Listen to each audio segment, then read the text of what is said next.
Tā, labvakar, klātesošie. Mani sauc Toms Rātfelders, Rīgas Traņu universitātes docētājs, Latvijas ārpolitikas institūta pētnieks, un šovakar es sveicu jūs diskusijā par tematu, kurš īstenībā ir jau sen tāds diezgan aktuāls, bet es domāju, ka mums jārunā par viņu ir ar vienu. Jo ir skaidrs, ka ANO klimata mērķi 30. gadam nosaka, ka pasaules valstīm ir jāsamazina nopietni savus siltuma efekta gāzu emisijas. Līdzīgi arī Eiropas Savienība ir apņēmusies tās samazināt, un ir skaidrs, ka mums arī būs jādara mājas darbi šeit Latvijā, lai šiem klimata mērķiem principā tiktu līdz un mēs viņus izpildītu. Bet, attiecīgi, kā mēs zinām, tad klimata pārmaiņas bieži vien arī nes līdzi debati par to, pirmkārt, vai vispār mēs varam atļauties cīnīties pret klimata pārmaiņām valstīs, kurās, teiksim, ierobežot resursus, kā piemēram Latvijā. Tad, protams, ir debate par to, vai attiecīgi klimata pārmaiņas var veicināt tomēr nevienlīdzību, kur jau Latvijā mums, kā zinām, ir diezgan izplatīta jau jebkurā gadījumā. Un vai ir varbūt kaut kādi pasākumi, ko mēs varam šeit darīt, lai attiecīgi vienlīdzību izskaustu vai vismaz neradītu jaunas plaisas šeit sabiedrībā. Par šiem jautājumiem šokar parunāsim ar 3 burvīgiem ekspertiem. Mums ir pievienojusies pirmkārt Agita Hauka, biedrības Latvijas Zemnieku federācijas valsts priekšsēdētāja. Aplausi, jā, droši. Otrakārt, Indra Lūse, Latvijas pretnabadzības tīkla pārstāve Kipras konferencē. Aplausi. Un visbeidzot, Elīna Ērgli, Latvijas drošības un aizsardzības industrija federācijas, Latvijas biznesa savienības pārstāve un arī KSA pārstāvi. KSA Latvija pārstāvi, jā. Aplausi. Un mums īstenībā arī ir tāds formāts, ka mēs esam atstājuši vienu krēslu brīvu, jo mēs gribam uzaicināt piedalīties šajā debatē ar mums visiem, kādam no zāles. Attiecīgi man vajadzētu vienu drosmīgo, kurš nebaidītos izteikt savu viedokli par to, vai klimata domāšana tiešām ir elites privilēģija, vai arī nav. Jā, mums ir brīvprātīgais redzu šeit, lūdzu. Tā, lūdzu, starieties priekšā. Sveiki, mani sauc Jāzeps Rudkis. Jā, aplausi Jāzepam par drosmi. Jāzep, sēdies. Tā, tātad mums ir nokomplektēta beidzot komanda un varam sākt diskusiju. Bet pirms tam mums ir īstenībā sagatavot arī tā kā nedaudz viktorīna, jo mēs Rīgas Traņu universitātes ietvaros esam veikuši vairākas socioloģiskas apļaujas, lai saprastu, kāda īsti ir sabiedrības noskaņojums par šiem jautājumiem, sabiedrības viedoklis par to. Un tāpēc lūdzu ņemsim ārā telefonus, izmantosim mūsu jaukās slaido funkcijas. Jā, un pirmais jautājums.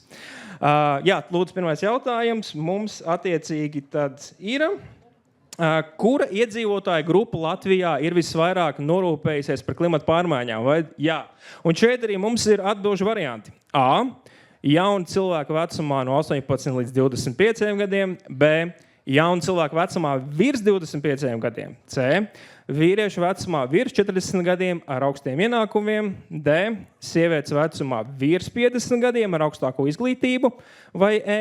Pensionāri vecumā no 65 gadiem. Lūdzu, balsojam!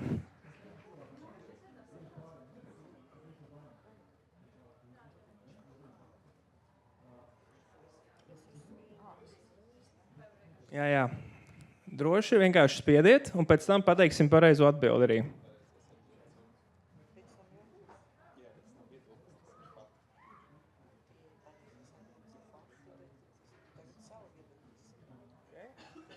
Tā, mums ir laikam atbildējuši, visi, kur ir interesēti atbildēt, un tāpēc parādīsim pareizo atbildi.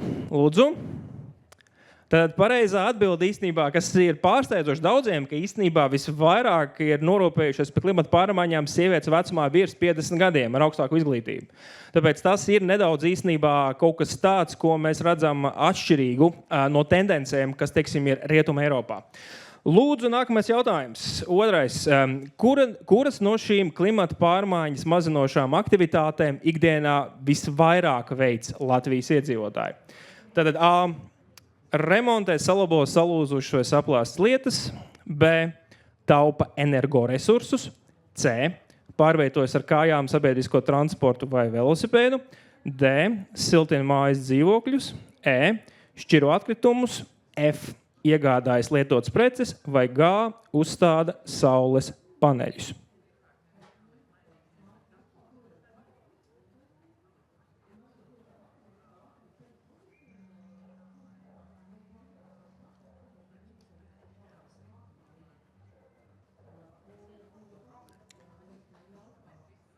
Tā, ok.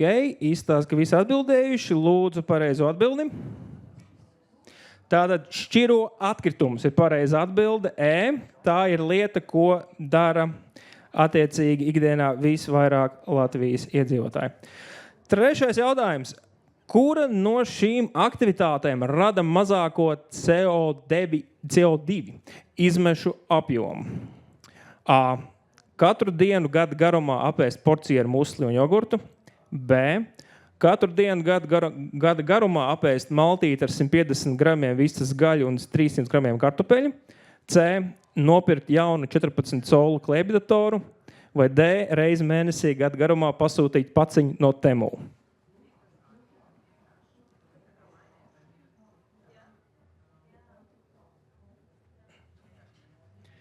Tā, lūdzu atbildes. Un pareizā atbilde mums ir. Tātad B. Katru dienu gada garumā apēst maltīti ar 150 gramiem visas gaļu un 300 gramiem kartupeļu. Tā kā tas ir tas, kas rada vismazāko CO2 izmešu apjomu.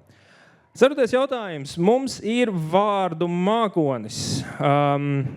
Ko jūs, kā auditorija, kā cilvēki, visbiežāk darat klimata pārmaiņu mazināšanai?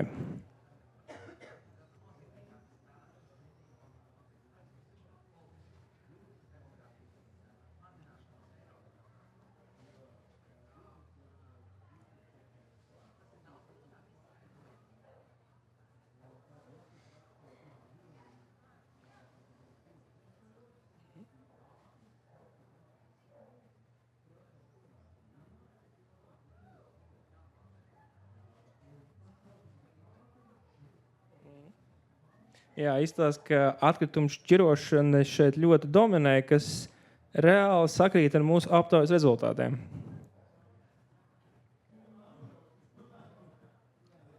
Otrā vietā mums ir brauc uz darbu ar velo arī, kas ir arī tas, ko mēs esam redzējuši, un pērku vietējo produkciju. Jā, tas arī izstāsta, ka dominē. Un mums pat ir piemiegta sēņa. Cik jauki. Labi, nākamais jautājums. 5. Kas jums traucē veikt darbības klimata pārmaiņu mazināšanai?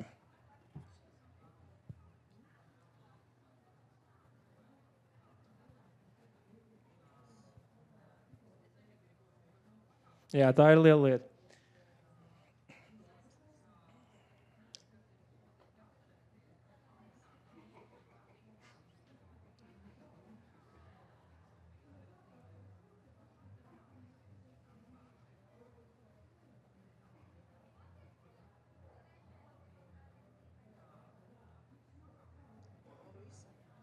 Jā, šis ir interesanti, jo daudzi teikt, ka varbūt tas ir tā kā dārgi un nepraktiski, bet šeit izstāsta tiešām slinkums. Ir tas, kas dominē atbildēs.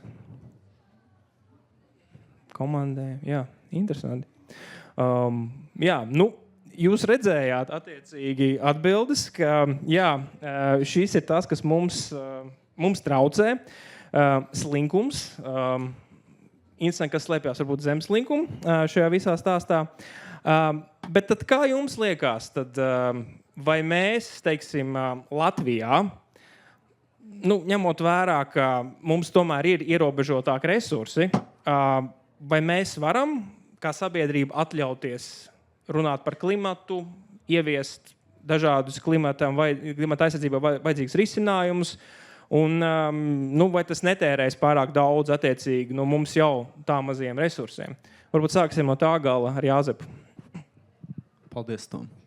Tātad, man liekas, tas ir mazliet, kā mēs zinām, klimats ir globāls. Ko tas nozīmē?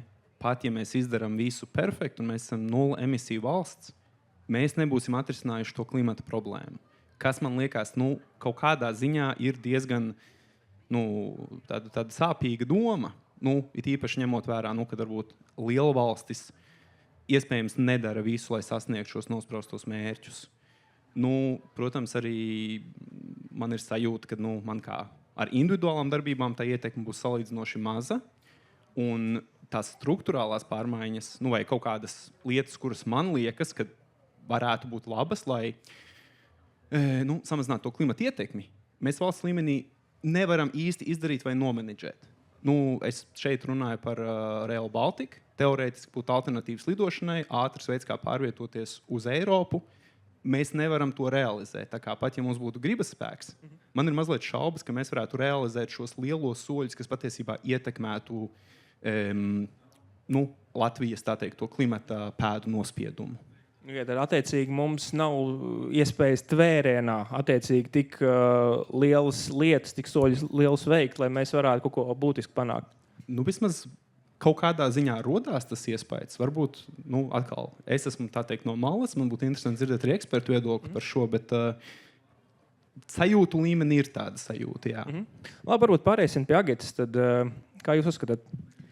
Labdien visiem! Es kā uzskatu, es cilvēks kā pie zemes, Latvijas Zemnieku federācijas valdes priekšsēdētāja jau 16 gadus. Esmu iepazinusi savus biedrus un ne tikai, visu Latviju un laukus kā tādus. Un es gribu teikt, ka tas ir tāds bubulis īstenībā ļoti liels, ko, var teikt tā, elite popularizē sevi caur šiem brīdinājumiem un visām tām trakām lietām. Bet es gribu teikt, ka lauka iedzīvotājs, es par laukiem runāšu, pilsētnieki tad paši par sevi, kad laukas iedzīvotājs jau seko līdz gan tai atkritumu šķirošanai, gan visam pārējām, un mēs to tā nesaredzam kā briesmīgi bubuli, jo mēs jau ikdienā domājam par to, lai mums būtu pēc iespējas mazāk atkritumu, lai mēs taupītu elektrību visu pārējo, jo tas viss maksā. Tā ikdienas dzīve jau ievieš korekcijas pati. Un par tiem lielajiem, milzīgiem globālajiem trakumiem, tur jādomā tikpat globāli. Jā, tas arī īstenībā, jo mēs redzējām, piemēram, Eiropas līmenī, ka lauksaimnieki bieži protestē tieši pret, prasībām, kuras ir jāievieš klimata pārmaiņu novēršanai. Tas sanāk, varbūt šis elements nemaz nav tik tālu no tā, kas mums ir nepieciešams lauka dzīvē. Par šīm prasībām tur ir zemnieki dalās grupās. Un zaļināšanas problēmas ir tieši tiem zemniekiem, kuriem ir jau daudz hektāri, kur strādā ar lielajām tehnikām, kuriem minerālu mēslu un visas ķīmijas. Jā, tiem ir problēmas, tiem ir jāsamazinās, un viņi jau samazinās, jo arī minerālu mēslu kļūst dārgi un viss pārējais. Un tiem ir dažādi atbalsta maksājumi, bet, lai viņi saņem šos papildus atbalsta maksājumus, viņiem ir jāievēro šīs zaļināšanas uzliktie nosacījumi. Tā kā lietas notiek, bet tas nevar notikt vienā dienā un tāds uz hopu. Kā izstāsta no nabadzības izskaušanas viedokļu šie jautājumi? Paldies par jautājumu. Jā, tā ir tāda tēma, ko var šķetināt no dažādām pusēm. Kolēģi jau pieskārās katrs no sava skatu punkta, bet runājot par neaizsargāto sabiedrības daļu, ir jāsaka, ka nereti šiem cilvēkiem šis izdzīvošanas moments ir svarīgāks nekā varbūt šķirot atkritumus, pievērsties augstām tehnoloģijām, domāt par to, kā varbūt tur parastā auto vietā iegādāt elektroauto, kas ir arī viens no tādiem, kā mēs samazināsim šos izmešus un radīsim arī šajā ne tikai pilsētās, bet arī apkārt šo te vidi saglabāsim. Un šiem cilvēkiem nepieciešams vairāk ir atbalsts, skaidrojošais, diskusijas, izglītojošais formāts, lai viņi līdz tam nonāktu. Un te ir vēl tā atšķirība, ka var runāt par cilvēkiem, kas dzīvo pilsētvidē un cilvēki, kas dzīvo reģionos vai laukos. Jo laukos cilvēki jau izcenis ir pieraduši naturālā saimniecība, domāt zaļi, rūpēties, šķirot, jo viņi dzīvo dabā, viņi dzīvo tajā vidē, un viņi vēlas ap sevi sakārtotu vidi, kur viņi jūtas, kur viņi tuvāk dabai, un kur viss ir, kā saka, tīrs, un nav šīs te, varbūt kaut kādu piesārņojumu. Ja nu vienīgi blakām neatrodas kaut kāds milzīgs ražošanas uzņēmums, kurš vai nepiesārņo šo te vidi. Savukārt, runājot par šo te neaizsargātajiem cilvēkiem, kas ir pilsētvidē, viņiem ir ļoti grūtāk, jo mēs ikdienā paši redzam, kas notiek pie lielveikaliem, stāvlaukumos, vai ne? Un kā mēs šķirojam tekstilu, stiklu, tagad nododam taromātos šīs te plastikāta pudeles un domājam par to, kā sev radīt vidi, bet šiem cilvēkiem bieži vien šis ir arī kaut kāds izdzīvošanas moments, ja mēs runājam par pašiem neaizsargātiem. Tā, tas īstenībā tas ir ļoti sāpīgs jautājums un arī diskutējams dažādos segmentos un dažādās auditorijās. Es tā iedomājos, es esmu dzirdējis ļoti daudz šos argumentācijas, man liekas, tas ir pilnīgi precīzi. Tiešām ļoti daudz saka, ka viņi nevar vienkārši atļauties domāt par tādām lietām. Bet es tagad domāju, mēs esam redzējuši pasaulē tagad, teiksim, tik daudz satricinājumus. Kaut vai, piemēram, Ukrainas karš, kas absolūti naftas, teiksim, degvielas cenas pacēla uz augšu. Hormuza šauruma krīze, tas pats satricinājums. Es sāku domāt, piemēram, ja mēs visu laiku domājam loģikā, ka mēs nevaram atļauties nomainīt, teiksim, auto uz klimatam draudzīgāku, vai šie tagad globālie notikumi nav šo, teiksim, uzskatu kaut kādā veidā mainījuši? Jo tomēr, mēs redzam, ka degvielas cenas kāpj ar vien vairāk un vairāk, un vai tomēr beigās nepaliek izdevīgāk iet uz transporta līdzekļiem, kuri ir it kā vidēji draudzīgāki? Neapšaubāmi, protams, ka mums ir jādomā par to, kā mazāk piesārņot šo vidi, bet atkal atgriežoties pie šīs sabiedrības daļas, ko aizstāvu, es šeit ir varbūt nav runa par šiem te privātajām automašīnām, vai ne? Te var runa būt par sabiedriskā transporta izmantošanu vai kaut kādiem atvieglojumiem, lai šie cilvēki varētu izmantot, jo mēs zinām, ka sabiedriskā transporta biļetes nav Latvijā lētas. Un vienam cilvēkam ceļojot Latvijā starp reģioniem ar auto būs pietiekami dārgi, bet ja to darīs 3 vai 4, 5 cilvēku ģimene, tad tas jau būs, tad tas neatmaksāsies ar auto biļetēm, ar autobusu biļetēm, sabiedriskā transporta. Ja? Te ir stāsts par to, ka varbūt ir vairāk jādomā zaļi tādā kontekstā, kad ir jāievieš veloceliņi, ir jābūt šai te brīvai telpai, kur var pārvietoties ar velosipēdiem vai skrejriteņiem saudzīgā veidā, lai nenodarītu sev un citiem pāri, neiekļūtu ceļu satiksmes negadījumos. Tā. Labi. Kā tas viss izskatās, teiksim, no biznesa skatu punkta? Vai, teiksim, mēs varam atļauties vai nevaram atļauties vairāk domāt par klimatu aizsardzību? Jā, es varbūt tā sākumā bišķiņ pie tā vārda elite un elitārismus gribēju pakavēties, jo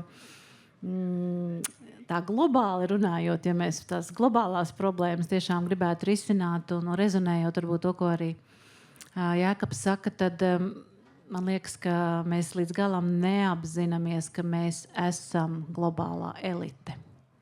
Jo tie, kas ceļo, jā, mēs pabraucam pa daudzām valstīm pasaulē, un patiesībā mēs ļoti labi dzīvojam, un mēs esam zināmā mērā elite. Es saprotu, ka tas ir tā bišķiņ varbūt provokatīvi, bet tajā globālā mērogā tas varbūt tas pirmais, kas ir jāapzinās. Un līdz ar to, ja mēs runājam par biznesu, tad un visbiežāk Latvijā mēs runājam tomēr par mazo vidējo biznesu, tad viņš ir personīgs. Un līdz ar to viņš būvējās uz attieksmēm, un kā mēs attiecamies pret lietām, pret cilvēkiem, pret dzīvniekiem. Un līdz ar to arī tad, kad mēs sākam būvēt savu biznesu, tad visbiežāk cilvēki tomēr arī to biznesu vēlās veidot tādu, kas saskan ar viņu vērtībām. Un arī no korporatīvās sociālās atbildības platformas, no šīs organizācijas viedokļa, varbūt tas ir tas sākums, kā tās sarunas tieši ar uzņēmējiem raisās, tad, kad mēs runājam par ilgtspējas jautājumiem, par nefinanšu ziņošanas jautājumiem, tad kas ir tās galvenās vērtības, ar kurām mēs savus uzņēmumus veidojam. Un, protams, tu pieminēji to manu burbuli, kurā varbūt es ikdienā šobrīd visvairāk esmu un to aizsardzības jomu, tad pirmais tas, ko ļoti labi aizsardzības nozares, armija arī apzinās, ka jā, mēs kā nozare esam ļoti liels piesārņotājs. Jā, mēs kā nozare, diemžēl mums ir arī vesela virkne izņēmumu, tā skaitā REACH direktīvas kontekstā. Ja mēs ražojam munīciju, tad, protams, mums nav tādas prasības ķīmisko vielu kontekstā, kā varbūt ikdienā uzņēmumiem. Un, šeit arī tas ir stāsts par to, ka mēs sākam paši ar sevi, mēs apzināmies, kādas ir tās ietekmes. Ļoti daudz notiek inovācijas, ļoti daudz tiek investēts gan arī pirmie Ābram elektrotanki ir un Hammer ir ar elektrodzinējiem, tāpat tās ūdeņraža dzinēji, tā kā tur tiek investēts gana daudz, un arī 2023. gadā NATO nāca klajā ar arī klimata stratēģiju, jo viens ir jautājums, kā mēs mazinām ietekmi no armijas uz apkārtējo vidu, bet otrs ir tas, kas mainīgajos klimatiskos apstākļos ir jauns uzdevums arī nacionāli bruņotajiem spēkiem. Tas ir piemērošanās un darbs krīzes situācijās, plūdos, vētrās un tā tālāk. Tā kā tie divi uzdevumi arī ir papildus nākuši klāt, iet jau uz tādiem mērķiem. Īstenībā tas aizved tā organiski, ja godīgi, uz nākamo tematu, ko es gribēju apspriest īstenībā šeit šovakar. Jo ir skaidrs, ka klimata pārmaiņas mēs nevaram pasaulē vērtēt tikai ar mīnuszīmi. Ir noteikti cilvēki, kuri arī kaut ko no šī potenciāli var iegūt. Potenciāli cilvēki, kuri nopelnīt arī uz tā visu attiecīgi var. Un tāpēc man radās jautājums, domājot arī par šo pašu aizsardzības nozari.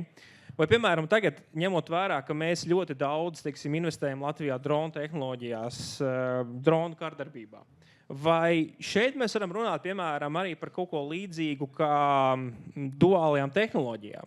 Ka, attiecīgi tas, kas vajadzīgs ir droniem, arī varētu tikt izmantots, piemēram, lai cīnītos pret klimata pārmaiņām.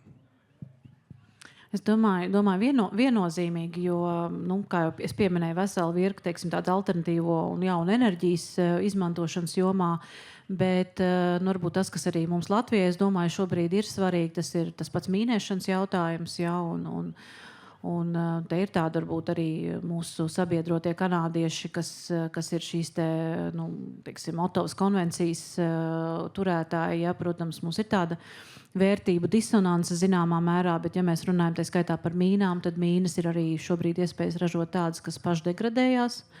Līdz ar to mēs nepiesārņojam ar metāliem vidi, un tā tad ir iespējas arī izmantot dažādu sensoru tīklus, lai šīs arī mīnas, arī savāktu. Ja? Tā kā industrija noteikti par to domā, un mēs no Latvijas puses tiešām arī esam gatavi ražot tieši gudrās mīnas, ja, lai mums nebūtu jāpiesārņo vide. Kā tāds viens piemērs. Un es domāju, ka tomēr arī tās jauno uzņēmumu, dažādi tās iniciatīvas, kas ir strādāt ar jauniem materiāliem, ir tās, ko mēs tālāk varam eksportēt jau gatavo produktu veidā. Okay, paldies. Jāzep, atgriezīsimies pie tevis atkal. Jā, Tom. Pastāsti varbūt, kā tu skaties uz to jautājumu, ka tie cilvēki, kas, nopelnīs no klimata pārmaiņām vairāk, vēl vairāk, atraus savu materiālu labklājību no pārējās sabiedrības materiālas labklājības, un mums radīsies arvien jaunas un jaunas nevienlīdzības. Kā varbūt mēs cīņu pret klimata pārmaiņām, tavuprāt, varētu padarīt tādu, no kuras iegūst maksimāli daudz sabiedrības locekļu? Pirmkārt, varbūt pieķeroties, ko tu iepriekš teici, ka klimata pārmaiņas iespējams ir labas, vai tu vari mazliet paskaidrot šo izteikumu? Es neteicu, ka labi. Es teicu, ka potenciāli var no tā cilvēka arī noteikti, no cīņas pret klimatu pārmaiņām var arī daudz nopelnīt. Tas ir noderīgs vārdiņš.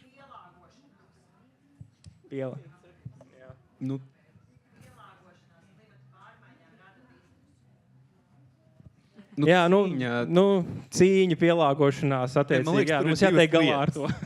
Kā es to izjūtu? Cīņa nozīmē, ka mēs cenšamies viņas palēnināt vai potenciāli apturēt.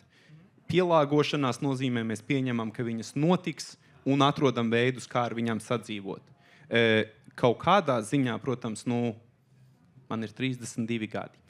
Ko es ar to gribu teikt, ir, ka apzinātā vecumā esmu apmēram 15 gadus. Līdz ar to tas ir Parīzes vienošanās, Kyoto protokols.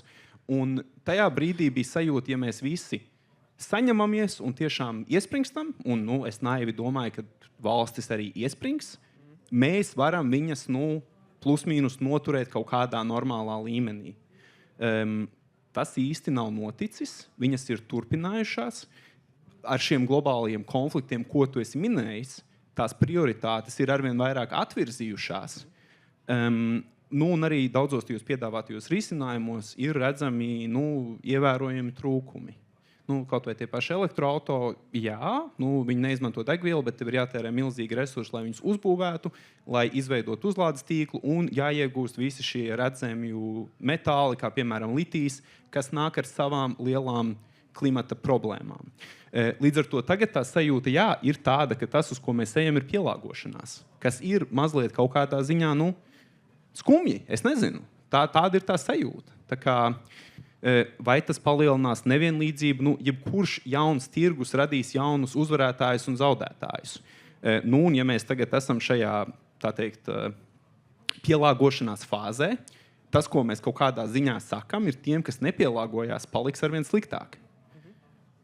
Tad līdz ar to mēs jau, ja mēs skatāmies, cilvēkiem iet labi un slikti, mēs sakam tiem, kuriem iet slikti, mēs esam pieņēmuši, ka viņiem paliks sliktāk, ja viņi nedarīs šīs darbības vai, neapgūs šos līdzekļus. Un, tā lielā, es nezinu, spriedze ar šiem globālajiem, mums pat ne tik globālajiem, ir apmēram 300 km līdz robežai.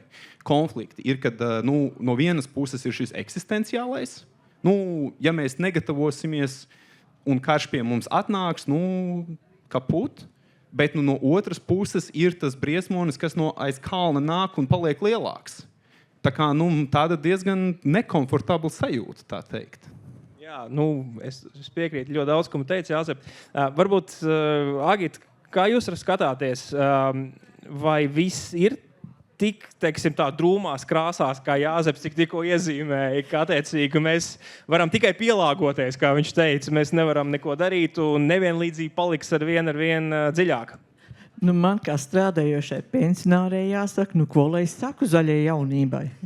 Viņš kaut kā to dzīvi redz tādās tumšākās krāsās. Es varbūt par daudz strādāju, man nav laika tik daudz domāt par bēdām un par pielāgošanos, jo vienkārši darbs, neteikšu darbs, pienākumi, uzliek nākošos pienākumus, un ir tik daudz jārunā ar cilvēkiem par šīm tēmām, un tā kā es pēc dabas esmu optimisti, es ceru, ka nekas mums tāds galīgi traks nenotiks, ka mēs varēsim strādāt, un arī lauksaimnieku vidē esot, mēs patiešām ļoti lielie zemnieki cenšas pielāgoties un saprast, jo visi saprot, ka klimata izmaiņas ir, zaļāk jāsāk domāt, lai varētu kaut ko izaudzēt un pārdot, tā kā nav tik bēdīgi, kā tu saki, Jā, es arī īstenībā esmu dzirdējis ļoti daudz pretargumentus tiešām šādam bēdīgam pasaules skatījumam. Kaut vai viens, ko es gribēju apspriest, ir tas, ka īstenībā jau klimata pārmaiņu iniciatīvas jau arī prasa, piemēram, jaunas infrastruktūras izveidi, kaut vai tie paši veloceliņi, kas arī potenciāli var dot darba vietas arī neaizsargātākajai sabiedrības daļai. Vai piekrītat šādam skatījumam? Jā, piekrītu, bet tas stāsts par to, ka cīņa ar klimata pārmaiņām, manuprāt, tas ir tāds tā kā cīņa ar veidzirnavām, jo jāatcerās ir tāds subjektīvs viedoklis šo te visu tā pārdomājot, kad tie cilvēki, tie bagātie pasaules cilvēki, kas šobrīd ļoti daudz iegulda, lai sponsorētu un mecenātismā tieši klimata pārmaiņu veicināšanai, lai mēs dzīvotu labāk, zaļāk, ir jāatcerās viens, ka pie šīs te bagātības, tad, kad viņi to pelnīja, viņi nedomāja par šo zaļo kursu, viņi nedomāja par to, ka viņi nebojā vidi, ka viņi neizposta teritorijas, varbūt mežus, varbūt infrastruktūras vai pilsētas. Un tas ir tāds, tā viņu tas tā kā ziedojums šobrīd, ka viņiem ir šī te apziņa vai ir tas slieksnis sasniegts, ka tagad man par kaut ko ir varbūt arī jāsamaksā, un es tad būšu tas pasaules glābējs, jo man tik daudz sapelnīts, miljoni vai miljardi, ka es varu tagad to caurumu aizlāpīt, bet, diemžēl, tas tā nestrādā. Un jāsaka, tiešām, kā arī Elīna teica, mēs esam elitāra valsts, jo mēs dzīvojam zaļā vidē. Jo tie, kas ceļo uz dienvidu zemēm, ļoti labi zina, kāda tur ir kultūra, cik tur ir tīrība. Visi zina, kāda ir Roma un Spānijas pilsētas un vecpilsētas, cik viņas ir netīras. Un ir bijuši arī man savā pieredzē tādi ceļojumi, ka es atbraucu un esmu gatava Rīgā mesties zemē un skūpstīt Latviju, tāpēc, ka te ir tīrs, te vecpilsētas no rītiem nesmirt, atvainojot pēc urīna, te nav izgāstuves, ka brauc no viena ciemata uz otru. Tāda sajūta, ka atvainojot braucu cauri kaut kādam šrotam, vai ne, piedodiet, vai ne, izrādās, nē, tas ir kaut kāds auto pārstrādes rūpnīca, tur 10-15 kilometru garumā. Un tas, kas mums šeit šobrīd sabiedrībā, es domāju, ka nav tik slikti, jo, ja mēs pastaigājam pa brīvdabas muzejiem, parkiem, gadatirgiem, mēs redzam, cik ļoti daudz ir šie Latvijas zemnieki, mājražotāji, ko viņi piedāvā, ko viņi izdomā tik milzīgi labas lietas, gan no neiedomājamākajiem, tie paši, var minēt medus vai smilcēršķiem arī, Izrādās no smilcēršķiem var sagatavot pāri pa 60 dažādus kārumus. Gulbenes novadā ir tāds, vai ne, uzņēmums privātais. Tā kā, mēs neesam tik slikti, bet varbūt mums ir jāmaina šī te domāšana pašiem, ka mēs esam labi un zaļi. Un tas jau neveidosies kaut kur augšā no tā, ka kāds kaut ko ļoti ziedo, bet tas veidosies no katra no mums. Katra no mums, Jāzep, vai tu vēlējies atbildēt? Es laikam būšu tas negatīvais šajā panelī, bet man ļoti patīk Spānija un Itālija. Man liekas, tur ir ļoti forši, bet ne par to ir tas stāsts. Vairāk par tiem miljardieriem un miljonāriem. Jo arī, paskatāmies, mana sajūta, 5 kaut kādi atpakaļ gadi, viņi visi cenšas mūsu uzņēmumu iet tur, mēģinām būt zaļāk un tā tālāk, un tad viņi atrada to mākslīgo intelektu. Un tagad viņi būvēs spēkstacijas, viņi būvēs tos milzīgos datu centrus, kur izsūks visu elektrību, un mums visiem viņu liks lietot, un tas nozīmē, ka arī, viņiem taču likās, viņus teica, ka tā bija problēma pirms tiem 5 gadiem, un tagad ir, burtiski 180. Tagad viņi nevar sagrābt pietiekami daudz elektrības, lai darbinātu savus tos centrus, līdz ar to no visiem virzieniem, tā kā, tā virzība jūtās atpakaļgaitā. Jā, īstenībā tas ir man liekas, diezgan populārs arguments, īstenībā, ko dzird, ka tie, kas tagad runā, ka klimata pārmaiņas, ka ir vai jāsadzīvo ar tām vai jācīnās pret tām, ka tie ir cilvēki, kuri paši īstenībā nemaz nedomāja par to tajā brīdī, kad viņi uzbūvēja savu bagātību. Un attiecīgi, vai tiešām mēs varam atļauties runāt par to no atšķirīgām starta pozīcijām, kurā mēs esam? Vai varam atļauties? Es varbūt pagriezt to domu par to, ka tas, ko mēs arī runājam, tad man visvairāk satrauktu to, ka mēs darām lietas, kas ir būtiskas. Un tas, kas līdz ar to pietrūkst, ir arī pieminētā šī izglītības jautājums, ka mēs saprotam, ar ko tad mēs vairāk to gan kā individi, gan kā kompānijas, gan kā valsts ietekmējam to vidi. Un caur šādu arī risku analīzes prizmu mēs veidojam tās stratēģijas. Un, tas, ko mēs arī šobrīd kā ASA Latvija esam izveidojuši arī tādu klimata risku portālu, kur uzņēmumi var izvērtēt to savu ietekmi uz vidi un līdz ar to domāt par investīcijām, kā tad tālāk piemēroties un mainīties. Jo kaut vai, ja mēs attīstam biznesu, tad bankas skatās uz mūsu ietekmi un kā mēs ievērojam, tā skaitā globālos mērķus. Tāpat tās investorus to skatās. Teiksim, nav tā, ka tev nebūtu tie ārējie arī, es teiktu, varbūt tie motivatori, kāpēc to biznesa stratēģiju mēs tomēr arī tādā, starp karu un mieru tādā laikā dzīvojot, tos jautājumus nenoliekam novārtā. Jo tas ietekmē arī to, kā mūsu biznesa ilgtermiņā dzīvos, ja, un kur mēs tās savas investīcijas liksim. Ja, jo mēs varam darīt maznozīmīgas lietas, bet mēs arī noteikti varam darīt lielākas lietas. Un tā skaitā arī domāt par to, kādus tos datu centrus nākotnē būvēt, kādu efektivitāti un kā to visu ietekmēt. Jā, par tām lietām, ko mums vajadzētu tagad darīt īstenībā un ko mēs jau darām. Ir īstenībā mans pēdējais lielais temats šajā diskusijā, pirms mēs dodam vārdus auditorijai. Ņemot vērā, ka mums jau ir būtiska nevienlīdzība sabiedrībā, vai, teiksim tā, ir kaut kādi pasākumi, kurus mēs jau tagad varam veikt, lai klimata kontekstā mēs vēl vairāk nepadziļinātu šīs nevienlīdzības? Jā, Jēzep. Mikro un makro. Mikro priekš manis ir padarīt, esmu pilsētnieks, rīdzinieks.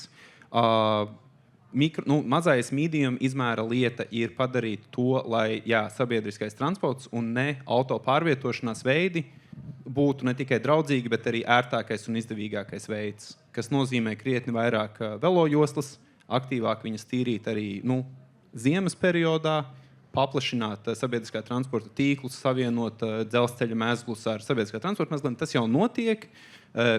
Protams, tas arī cenas, par ko minēja. Tas arī ir tieši tā, ja 5 cilvēku ģimenē ir lētāk aizbraukt ar mašīnu, viņi brauks ar mašīnu. Bet tā nevajadzētu būt. Globālā mērogā atomelektrostacija. Tas, man liekas, tiešām pamaina to situāciju. No emisiju viedokļa tas ir praktiski nulle, un tās tehnoloģijas vairs nav 86. gada līmenī. Līdz ar to tā ir liela investīcija, bet tas ir projekts, pēc manām domām ar reālu atdevi, bet tas ir liels uzdevums, protams. Tad par drošību tu neuztraucies šajā gadījumā, ņemot vērā, ka mums ir bijuši vairāk lieli negadījumi. Kā jau es saku, nav 86. gads. Līdz ar to tās tehnoloģijas tiešām ir gājušas uz priekšu tieši drošības jautājumā šeit. Varbūt kādam ir kāds viedoklis vēl par šo. Ir kaut kas tāds, ko tā ir minimālā līmenī, ko mēs varētu darīt? Minimālā līmenī katrs sākt ar sevi. Un tad jau tās lietas aizies. Un mācīt bērniem atbildīgu sajūtu. Un daudz lietas mums arī notiek. Gan tā atkritumu šķirošana, gan šī pudeļu nodošana. Un zemniekiem ir tā bezatlikuma saimniekošana, kur katrs domā par izdevumiem, jo tas viss nes līdzi. Tā kā mums nav tik traki, mums galīgi nav traki. Un es gribu teikt, ka mums vienkārši ir jāturpina par šo tēmu runāt, bet nevajag uzskrūvēt viņu kā paniku. Jo tad tas cilvēks saprot, ko es varu palīdzēt, neko es nevaru palīdzēt, tad nav ko sākt. Ja? Tā kā katram ar sevi un ar tādu labu domu, ka tu dzīvo dabā un ir jau skaisti, ja tu redz, ka tev apkārt zaļš un ir ko ēst. Bet kā mums tad runāt par šiem klimata jautājumiem ar cilvēkiem? kā teiksim, to pasniegt tādā veidā, lai tā neizklausītos kā tāda masveidīga globāla problēma, kā masveidīga krīze, bet kaut kas tāds, ko tiešām mēs katrs varam savā ikdienā pamainīt, darīt, un kas iespējams neuzliktu pat tik lielu slogu mums. Man liekas, tas jau notiek. Es vēlētos piebilst to, kad es pārstāvu Eiropas pretnabadzības tīkla konsorciju Latvijā, un šajā konsorcijā ir 14 nevalstiskās organizācijas, un kas ir no neaizsargātās vides, tas ir personas ar invaliditāti, tie ir senioru biedrības, un šie te aktīvie cilvēki, viņiem ir nepieciešams vairāk šis izglītojošais formāts, diskusijas, kaut kādi workshopi, grupas, pieredzes apmaiņas, vizītes, sarunas. Jā, un tam visam ir jānotiek tādā vieglā valodā, jo neviens nevērs no šiem cilvēkiem vaļā kaut kādas Eiropas Savienības direktīvas un nestudēs šo te smago juridisko valodu, vai ne? Bet ir jābūt kādam, kas aiznes. Un mūsu konsorcijas arī nodarbojas ar šo. Mēs organizējam dažādus projektos, piedalāmies, runājam gan par diskrimināciju, gan par izskaušanu, gan par atbalsta lietām, gan par energoefektivitāti, par to, kas tiem cilvēkiem ir svarīgi. Jo bieži vien viņi nevar atšķirt vienu lietu no otras.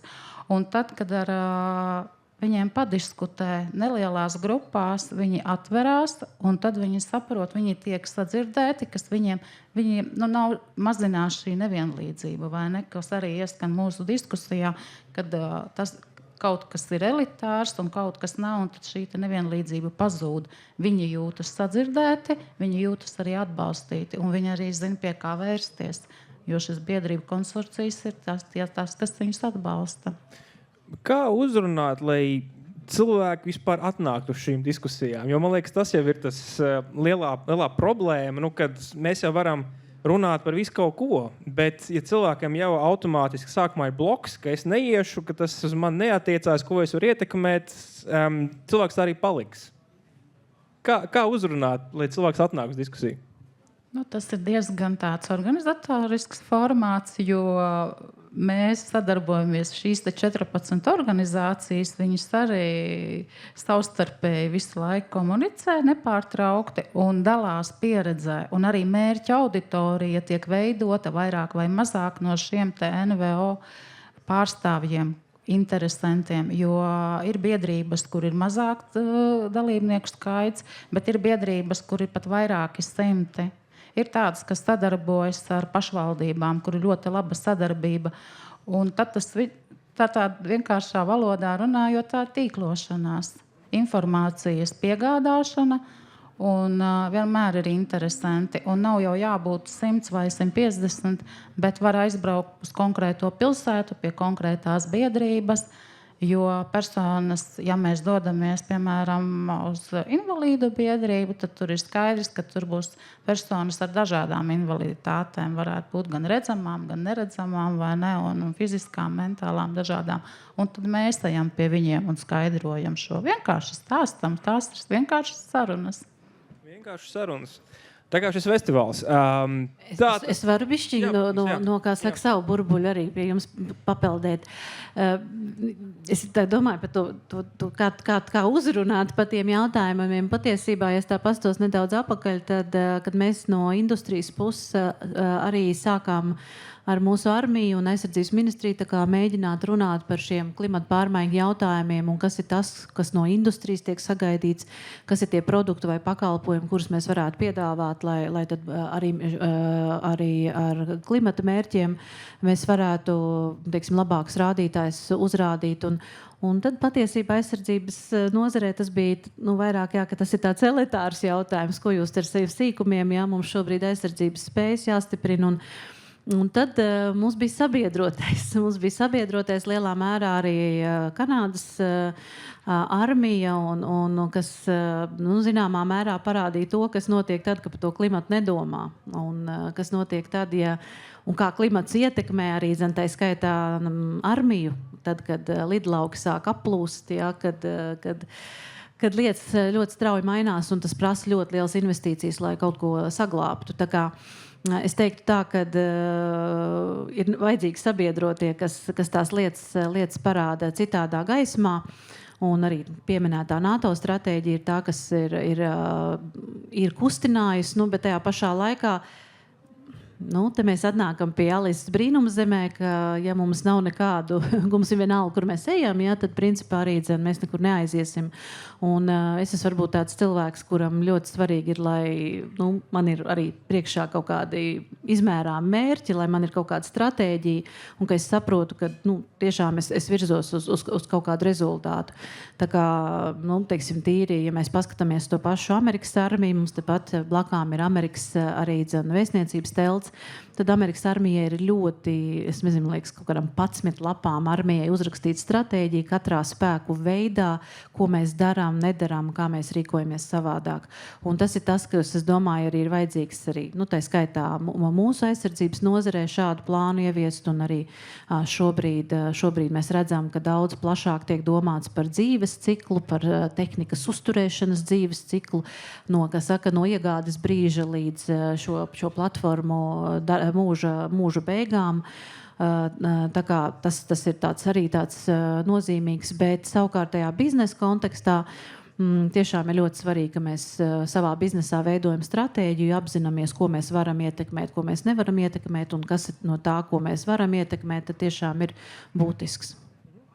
Uz šīs nots, es domāju, atvērsim mums tagad visu jautājumiem, vai mums ir kaut kāds jautājums no zāles? Jā, es redzu, kungs, lūdzu. Jā, nē. Ir ieslēgts, man var dzirdēt? Jā.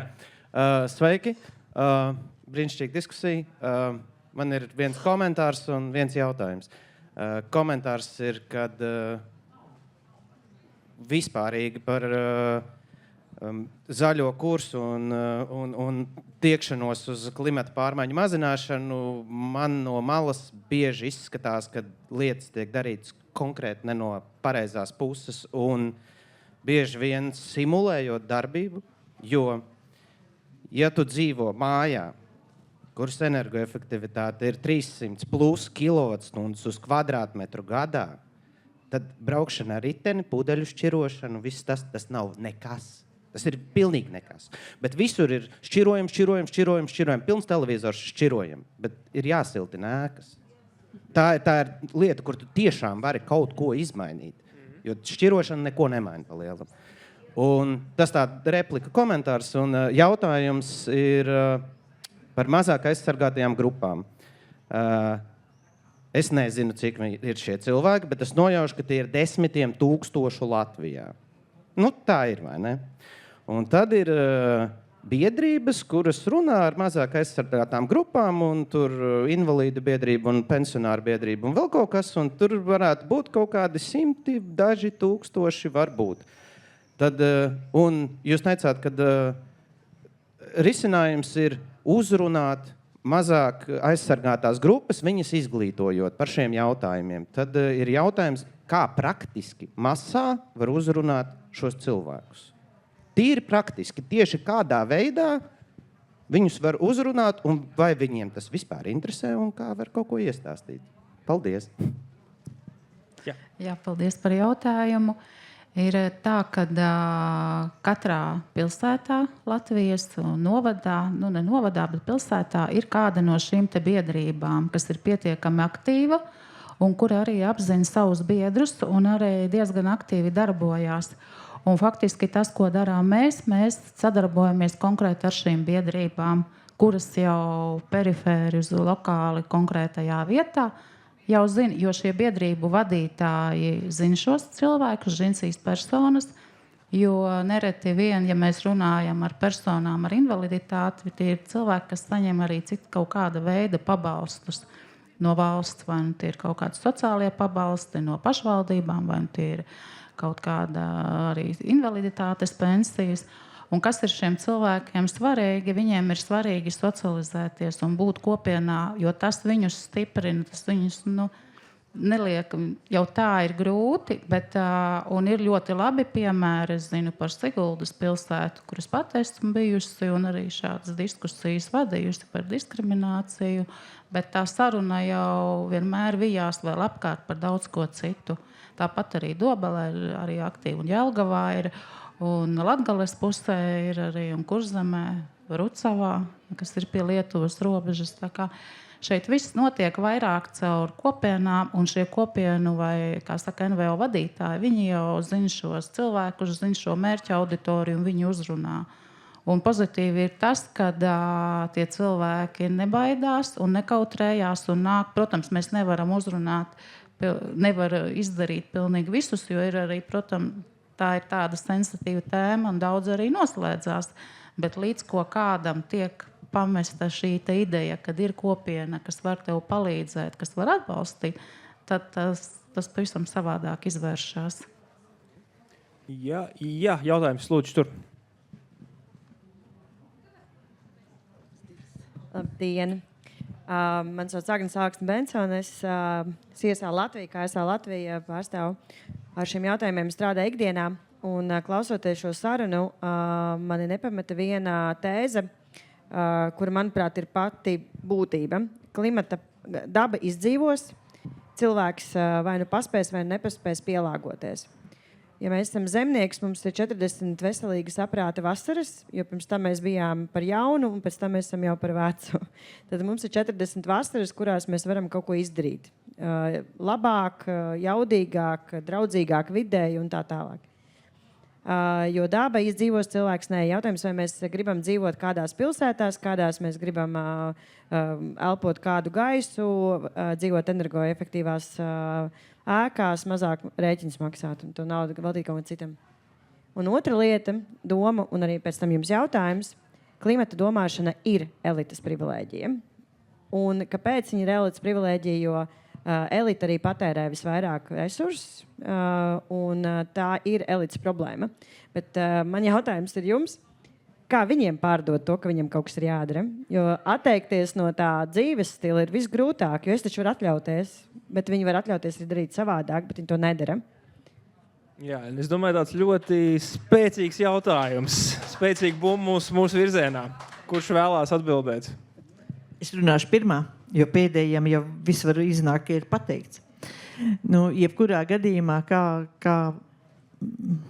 kā ietekmēt tos elites ļaudis, kas vairāk visu, ko tā kā sabojā dabā, ja? Tad lauksaimniecībā tas jau tiek darīts ar šiem zaļināšanas uzdevumiem.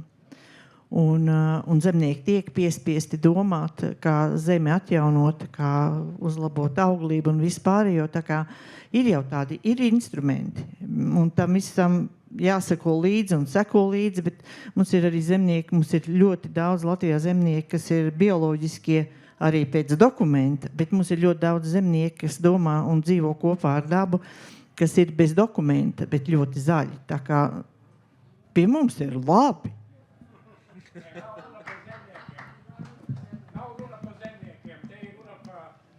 Es tā kā par tiem zemniekiem, es viņus ļoti mīlu.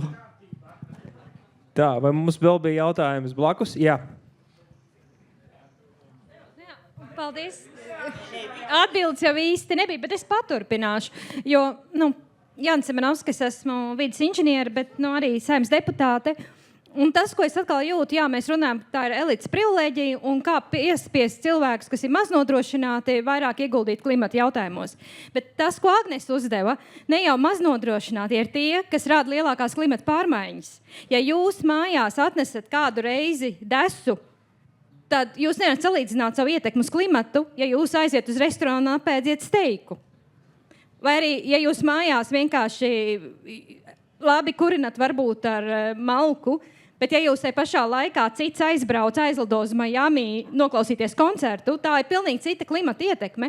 Līdz ar to, manuprāt, nav īsti pareizi runāt, kā mums piespiest maznodrošinātos kaut ko darīt, kamēr mēs neesam panākuši to, kam ir lielākā ietekme uz klimatu, ka viņi arī kaut ko dara. Un, manuprāt, uz sociāli neaizsargātiem cilvēkiem mums būtu jāstāsta no cita aspekta, kā mēs viņiem varam palīdzēt un kā viņiem palīdzēt pielāgoties klimata pārmaiņām, nevis kā piespiest viņus kaut ko darīt, kamēr elites neko negrib darīt. Jā, Es varbūt tomēr paņemšu to servi pretī, ja, jo man liekas, ka man ļoti parasti nepatīk, ja mēs ļoti pretnostatām cilvēku grupas, mazie uzņēmumi, lielie, bagātie, nabagie. Mēs zinām, ka pasaule ir daudz krāsaināka. Ja, nevajag visu taisīt baltu un melnbaltu. Un es teikšu godīgi, es zinu arī ļoti daudz ļoti turīgus cilvēkus, kas audzina savus vistiņus, soliņus, un viņi uz Miami tiešām nelido. Viņi ir tam tikuši cauri. Ja. Tā kā, te nav par to stāsts, bet tas, ko varbūt es no tās savas darbības jomas saku, es stāstu, ko mēs darām, kā mēs to darām, kā mēs to virzamies, un kas mums ir nepieciešams, lai mēs vēl labāk virzītos uz priekšu, lai industrija varētu arvien labākus un vidēji draudzīgākus risinājumus un produktus piedāvāt vienai, otrai, trešai nozarei. Un runājot arī par teiksim, tādu sabiedrības iesaisti, te mēs tiešām varētu, varbūt pat vidusslānis ir tas, kurš vislielākās, kā saka, sūdzības uz planētas Zeme dara, jā, jo cilvēki, kas ir apzinīgi, kas ir izglītoti, viņi lielā mērā, tas nav tikai turīguma jautājums, jā, jo arī ļoti daudz izglītot cilvēki ir nabadzīgi un viņi tāpatās cenšas mazāk, kas saka, piesārņot šo planētu. Tā kā es neredzētu patiesībā, ka tas ir tāds sociālās stratifikācijas jautājums. Jāzef, vēlies piebilst kaut ko? Es varu tikai solidarizēties ar jautājumu uzdevējiem, jo, parasti veiksmīgiem cilvēkiem līdzekļi palielinās mūžam ejot uz priekšu, bet, līdz ar to arī atlikušais mūžs paliek īsāks. Līdz ar to tev interesēties par ilgtermiņa sekām ir mazāk, kāpēc to darīt? Atkal, lai iegūtu tik daudz naudu, mēs runājam par miljonāriem, tev vajag kaut kādā ziņā būt egoistam, tev mazāk interesē, kas notiks ar apkārtējiem vai kaut kas tāds. Un, protams, arī otra lieta, tās pārmaiņas, ja tev ir nauda, tu vari no šīm pārmaiņām sevi pasargāt. Vienkāršā līmenī, karstuma vilnas Eiropā, man ir naudiņa, es nopērku gaisa kondicionieri. Man nav naudiņa, man ir 40 grādu karstums. Trakākā līmenī visur sākās tornado plūdi, es aizlidoju, pārvācos, nopērku savu milzīgu īpašumu kaut kur vēl tas nav. Tā ir liela problēma. Es esmu pesimists šajā panelī, es tā saprotu. Un arī varbūt, tā teikt, kā es to pārformulētu, tā ir elites privilēģija spēt domāt par klimata pārmaiņām. Tādā ziņā, ka ja tu esi maznodrošināts, tu domā, cik var palabot, bet man ir bijusi arī tāda sajūta, ka tu domā īsākā laika nogrieznī. Tu centies tikt galā ar šo nedēļu, varbūt šo mēnesi. Atkal, ja tu esi nodrošinātāks, ja tev ir stabils jumts virs galvas, tev ir tā privilēģija, tu vari domāt 10 gadu griezumā, 20 gadu griezumā. Tā kā, privilēģija, man liekas, ir tas pareizais vārds. Un, cilvēkiem ar resursiem, man liekas, vajag to privilēģiju uztvert nopietni. Vai tas notiks? Es esmu mazliet pesimists, es atvainojos, bet es varu solidarizēties ar jautājumu uzdevēju. Okay. Vai, jā. Es ātri iebildīšu, jo es skatos to jauno cilvēkam tāds garš priekšā posms, viņš domās un varbūt kaut ko izdomās. Man tas posms jau ir tāds ļoti īsāks, uz telefona, bet man ir 8 mazbērni. Un es par viņiem domāju ļoti, un es iesaistos arī šais jautājumos gan par bioloģisko saimniekošanu, gan par visu atkritumu šķirošanu, visām pārējām lietām. Tā kā nenoraksti vecos ļaudis. Paldies! Protams, ne visi, un es arī, ne visi, bet man liekas, ka tie cilvēki, kuri sasniedz tos miljonus vai miljardus, viņiem ir tā iezīme, ka viņi pamatā domās par sevi un tikai to, kas viņiem būs vai nebūs. Okay, mums ir laiks vēl vienam jautājumam, lūdzu. Un tas būs manējais. Arī pēc tam tur, jā. Labvakar, esmu Agnese, iedzīvotājs, izglītota, netik turīga. Un šķiroju atkritumus, trenēju ģimeni pacietīgi, neļauju viņiem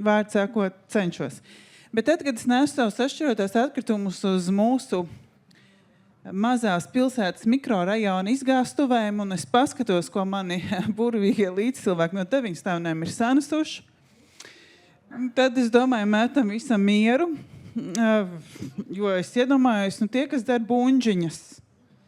Agrāk es tā nedarīju, bet tie citi bērni, bija tāda bauda tomēr, ka tu izdari to buņģiņu un tu paukš, vai ne? Bet es redzu, ka tie, kas dzer tās buņģiņas, tad, tās, kuras nedzer nepilngadīgie, viņas visas ar gaisu ir samestas kopējā nešķirotajā konteinerā. Un viss kaut kas pārējais, par ko ir runāts, bet tā ziņa ir sasniegusi mani, bet ne viņus. Un tad jautājums, kā sasniegt masas, droši vien tie ir masu mēdī. Es nezinu, varbūt jāatgādina viņiem, ka ir forši šitā, ja viņi nenes nodot aromātā, tad varbūt, lai viņi paaugšķina un met pie metāla. Tas būtu viens. Otra lieta, protams, ko arī min, tad, kad es šķiroju cītīgi un redzu, kā citur laiž dūms gaisā, un kaut kādā mērā brīžos man ir prieks redzēt, kā ļaunais tomēr dabon šetev. Bet tad es redzu tos dūmus, tad saprotu, ka degvielas krīze mums tu tepat jau, mēs neizbeigsim, viņa būs. Vai vēlreiz, vai joprojām, es nezinu, tas tā. Tas ir viens, bet turpin šķirot. Bet tad ir vēl viena lieta, ko no mums, tiem dažiem cilvēkiem Latvijā nepilniem 2 miljoniem sagaida, ka mēs pieņemsim ļoti atbildīgas izvēles veikalā. Un uz maniem pleciem, tad, kad es šķiroju centīgi un skumstu par līdzcilvēku, manuprāt, nepareizo rīcību, uz mani uzlikts ir izvēlēties, kurš iepakojums, kurš piena iepakojums, kurš siera maisa iepakojums ir videi draudzīgāks un viņu pareizi sašķirot. Un būtu lieliski, ja jau ražotāji vienkārši nefasētu nedraudzīgos iepakojumos. Ja? Un tas būtu tas lielais solis, kas... arī tiem, kuriem nav laika, jo tā arī ir tiem, kam ir viņi kaut kādu tas ir pierādīts, ka tie cilvēki, kuri sasniedz augstāku ienākumu un izglītības līmeni, viņi sāk pievērst uzmanību, cik kvalitīvu pārtiku viņi pērk, vai tā ir bioloģiski certificēta, kāds apģērbs viņiem ir līns vai tomēr plasmas pudeles pārstrādāts. Ja? Un es zinu, mums tūlīt beigsies laiks, bet vēl jau tums tālu. Jā. Tad viņi par to domā, bet tie cilvēki, kas cīnās par izdzīvošanu, viņiem šie jautājumi nav ikdiena. Tāpēc droši vien ir jāorientējas uz tiem, kuri rāda to ietekmi vislielāko. Vai ir kāds jautājums? Jautājums nav, tā ir replika, vienkārši es tā klausījos. Jā. Un es gribu, lai mēs nespiežam cilvēkus vēl lielākā depresijā, aicinot tos, kuri mēģina izdzīvot, bet vēršamies nevis pret, bet pie ražotājiem vai pie valdības, lai tad Jana ievieš videi draudzīgus iepakojumus. Man par to nav veiklā jādomā un tām līdzīgas lietas. Jā. Paldies. Jā. Aplaus, jā. Kā redzam, šis jautājums izraisa ļoti ugunīgas diskusijas. Mēs redzējām, man liekas, ļoti spēcīgs arguments abās frontes pusēs. Gan attiecīgi cilvēki, kur uzskata, ka šis noteikti ir elites privilēģija, redzīgi cilvēki, kuri tā teikt pozitīvākās domās, ka tomēr netik ļoti. Un es domāju, ka īstenībā šis būs jautājums, kas būs mūsu dienas kārtībā vēl ilgi. Jo ir skaidrs, ka klimata pārmaiņas nekur nepazudīs. Mums ir jāizpild to, ko Eiropas Savienības ticamāk liks darīt, un mēs Latvijā noteikti to izjutīsim. Tāpēc es teikšu lielu paldies šodienas runātājiem. Agitai Haukai, Biedrības Latvijas Zemnieku federācijas valdes priekšsēdētājai. Jā, lūdzu. Otrs, Indrai Lūsei, Latvijas pretnabadzības tīkla pārstāvēja. Un Elīnai Eglei, Latvijas Drošības aizsardzības industrijas federācijas, Latvijas biznesa savienības pārstāvēja un kas Latvijas pārstāvēja. Un visbeidzot arī Jāzepam, lūdzu. Jā, paldies jums visiem, liels par klausīšanos. Paldies, tiešām bija fantastiski jautājumi un lai jums visiem brīnišķīga atlikusī lampa. Paldies!